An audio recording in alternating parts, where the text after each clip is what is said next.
Hey everybody, welcome back to DIY, where we don't just talk about money, we build systems to create it.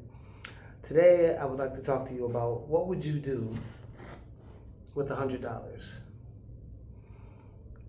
$100 is not a lot of money. $100 get moved around all the time. But every dollar that you have can be utilized for a purpose. And I'd like to talk about one of the things that separate the have and the have-nots is the utilization of your assets. So, money is an asset. Let's talk about what you do with it. Now, there are a couple options before I get up. The options are you can spend it, you can save it, you can invest it, you can pay off debt, or you can invest in yourself. You can buy something that moves your needle. So, now, let's take a look at it. $100.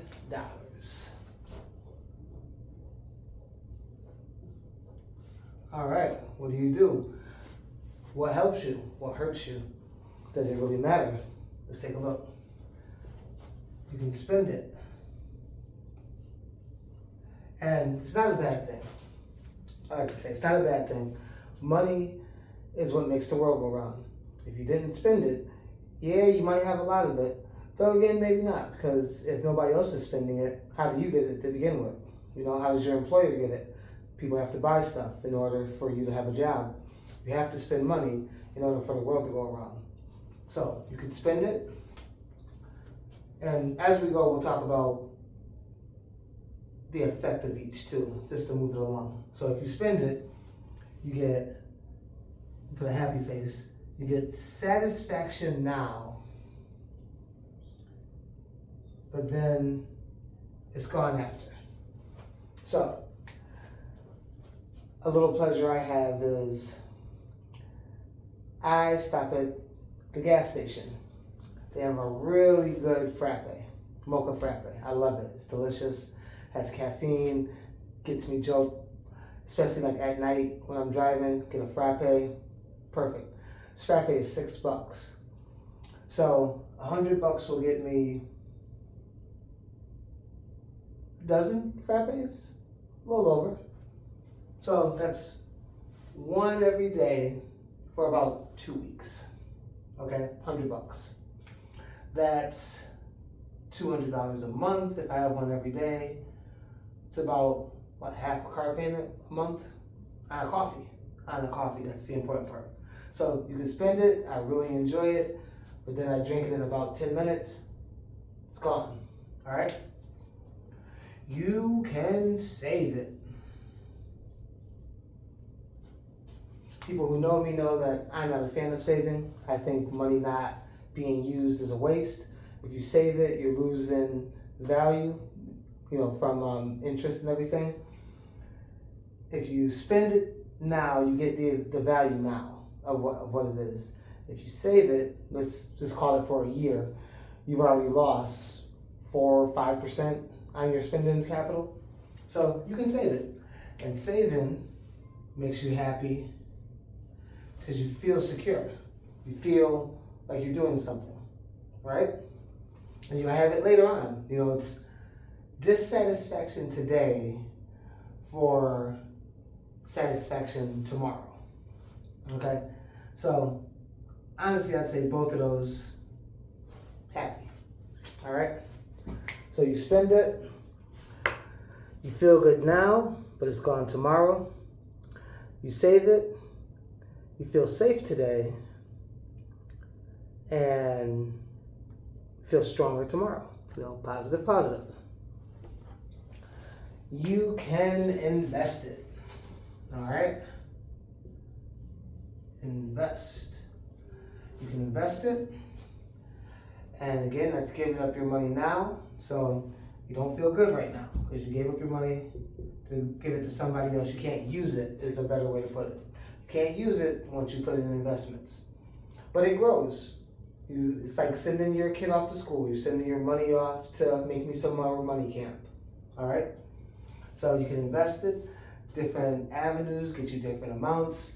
Investing typically doesn't yield you a lot. If you're just like investing in stocks and stuff like that, you don't make a whole lot because it's kind of like either being an employee or a salesperson, low commission salesperson. We'll just talk about a simple one, 401. Your 401 averages, it says, about 8% a year. That's $8 for every 100 that you put in there, if you just left it there. So you give somebody $100 for a whole year, and if it went well, they give you $108. It's not a very big return. And then you keep putting more money in every week, out of your paycheck, every week. Most of the money that you get back is the money you put in, honestly. But it is a good way to make some money if you're not going to be using it. I invested more, say, in venture capital, like kind of like Shark Tank. Invest in something, a person, a product, or something like that. That way you get more out of it. But you can invest it. You can't use it today, but you have more money tomorrow, which makes us happy. All right. Next, you can pay debt. Let's look at that. You can pay your bills. I am a fan of paying debt. I believe it shows how trustworthy you are. Because if you look at what debt is, it's somebody, because the money came from somewhere. So let's just say your friend, you went to your friend and said, man, I could really use $100. Hey, can I borrow $100? Now, if your friend came up to you like that, you would expect your money back at whatever agreed upon time, or in general, you'd want your money back. So that's what that is. You're asking the bank, which got it from other people's bank accounts. They loan you money from their reserves. And you ask to borrow it.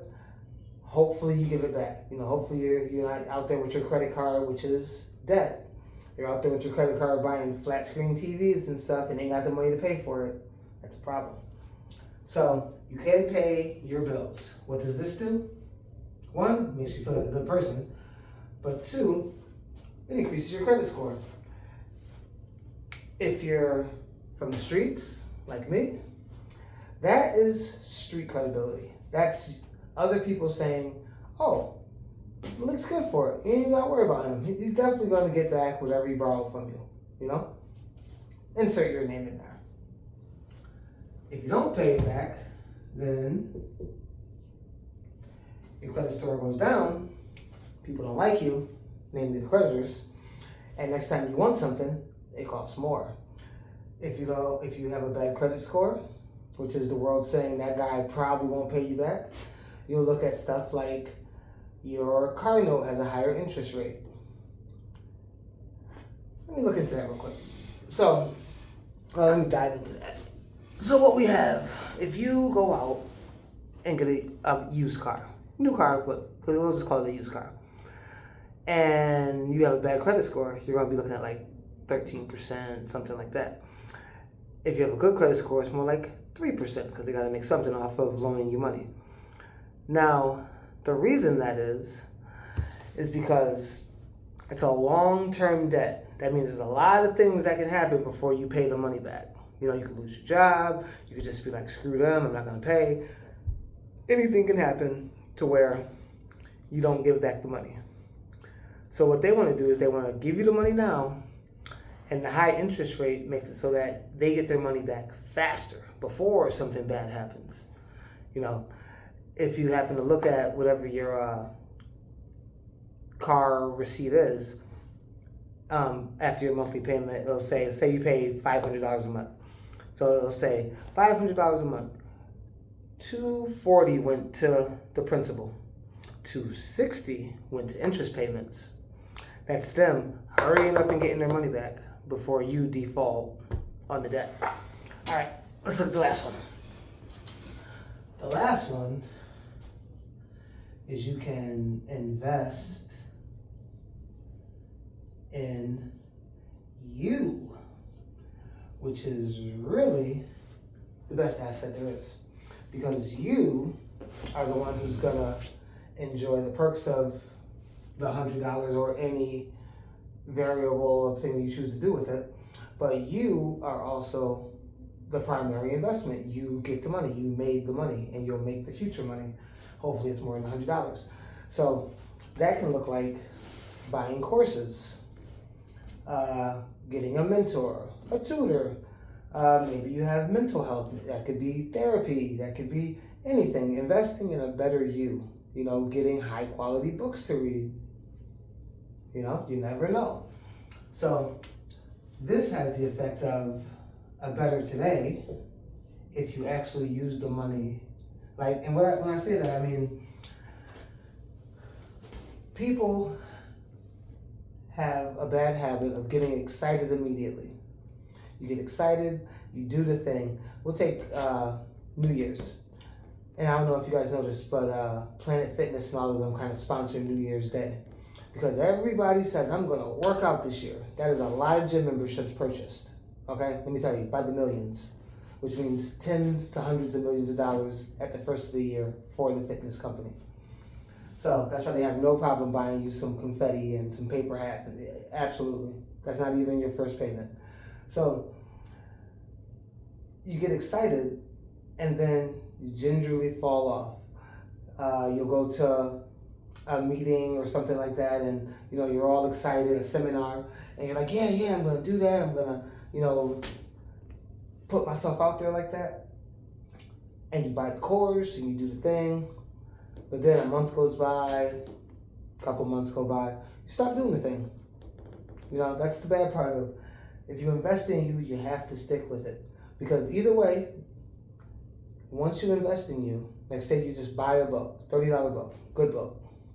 You read the book, you're already a better person. You already have more information.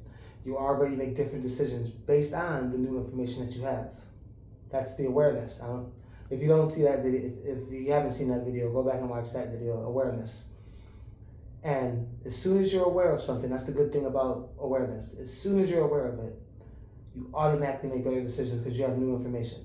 If you're about to buy a house and an old friend comes up to you or calls you on the phone, you could be at the closing table and the friend calls you, hey John, I saw you about to buy the house that I used to live in. I gotta warn you, we were kids and we were stupid and we cut a hole out of the floor in the second floor closet. So be careful, there's a hole in the floor in the closet. Now you have this new information. Now, instead of walking into your closet like you normally would to go get a shirt, you're gonna walk in and touch the floor because you have new information. Is it safe?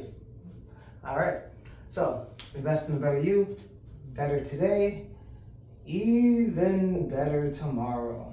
It's a terrible picture, but you get the point. It's a giant head with a giant smile. So these are your options. Spend it, save it, invest it, pay debt with it, invest in yourself. We talked about what each one means, the examples of such which, and the short-term gains and losses of each. So this is the challenge. Call to action, if you would. Challenge. All right, this is the challenge. The next $100 you get, it is Friday today. It's Friday it's Saturday the 27th. Payday was yesterday. So your next payday, I would like you to pay off anything you need to, not want to, need to. Hopefully you'll have $100 left. If you don't, save up a little until you get $100. All right? Could be a week, a month, whatever. However long it takes to save up $100, get $100. Or join the DIY financial group and grab a bank promotion. You'll have several $100 really quickly for whatever endeavor you plan on doing. But get you $100. And once you have it, I want you to look at it. And I want you to think this is that new information I'm giving you, the awareness. Look at the $100 and say, how can I adequately put you to use? Will I spend you? You feel good now, gone tomorrow. Will I save you? Get safe today, stronger tomorrow. Will I invest you? You let your money grow over time. It works for you a little bit. It's not a very good worker, a little incremental, but it's growing. It's growing. Compound interest once it gets there. Do you pay your debt with it? Give it away, remove some of the pressure, create some freedom, a little breathing room, people off your back. It's in the Bible that, what was it? The debtor is slave to the, I don't know, but debt is a form of bondage would be the best way to put it. Okay, that's why you feel pressure when you owe somebody money, because you know you owe. And if you can't pay, you feel the pressure. Or will you invest in you? Go buy a course. Go get some templates. Go and at the DIY, if you join the Facebook page, I hope all you guys join the Facebook page. We show you what you can do with the bank promotion money or any other money you have. We give you detailed, step-by-step, how to create this business. If you want to, I don't know, create a car detailing business, if you want to be a seamstress, what you'll need, how much roundabout it costs, how to market it, all for free. It's just infographics on there. You just go on Facebook. Oh, yeah, I'd like to start that kind of business. Oh, okay, that's the general outcome of how much I'll make, realistic terms, not, hey, I'm going to go buy a camera and I'm going to be a YouTube hit viral. No. Realistic, what you can expect from your investment, from that business venture in the short term. Anything's possible in the long term, but if you started it today, what week 1 might look like, what week 10 might look like. Very interesting information. So that's the challenge. $100. Spend, save, invest, pay off debt, invest in you. What's it going to be? This is Malik. See you in the next one.